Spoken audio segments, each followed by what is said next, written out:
தந்தங்களுக்காக காட்டு யானைகள் கொல்லப்படும் வழக்குகளை சிபிஐ விசாரிக்க தொடங்கியிருக்கும் நிலையில் அதனை வரவேற்றிருக்கும் வன உயிரின ஆர்வலர்கள் விசாரணையை விரிவுபடுத்தினால் பேருயிர்களின் கொடூரமான மரணங்கள் தடுக்கப்படும் என்று நம்பிக்கை தெரிவித்திருக்கின்றனர்.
கடந்த 2 வருடங்களாக கோவை மாவட்டத்தில் பார்த்தீங்கன்னா மின்சாரத்தினாலேயும் அவுட்டுக்காயின்ற நாட்டு வெடியினால இறந்த யானைகள் 10க்கும் மேற்பட்ட ஆண் யானைகள் இறந்திருக்கு.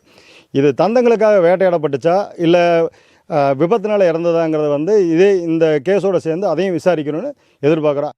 இந்த பரந்த நெட்வொர்க் எங்கெங்கெல்லாம் போகுது, யார் யார் இதோட மிகப்பெரிய ஒரு வன மாஃபியாக்கள் இருக்கிறாங்க அப்படிங்கிறத கண்டறியும் முயற்சியெல்லாம் கூடி சிபிஐக்கு இந்த என்கொயரியை உயர்நீதிமன்றம் மதுரை உயர்நீதிமன்ற கிளை மாற்றிருக்கலாம்னு எங்களுக்கு தோணுது. இந்த சிபிஐக்கு மாற்றின முடிவை வரவேற்கிறோம்.